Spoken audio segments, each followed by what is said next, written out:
भारतीय वजीर खारजा जयशंकर को पाकिस्तान में बहुत इज्जत मिली। उन्हें रेड कारपेट दिया गया, लेकिन ये इज्जत रास नहीं। दिफाई तज्जियाकार ब्रिगेडियर वकार की बोलियों से गुफ्तगू। बोले कि भारत जनूबी एशिया में अकेला पड़ गया है, भारत से खित्ते के मुमालिक बात तक नहीं करना चाहते।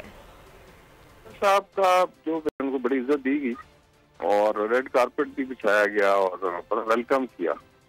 और उसको कंपेयर करें जो बिलावल साहब के साथ इन्होंने किया था जब वो लास्ट ईयर गए थे, तो it was highly I think undiplomatic. तो ये शायद उनको रास भी नहीं है। बाकी साउथ एशिया में ये लोग खुद आइसोलेटेड हैं।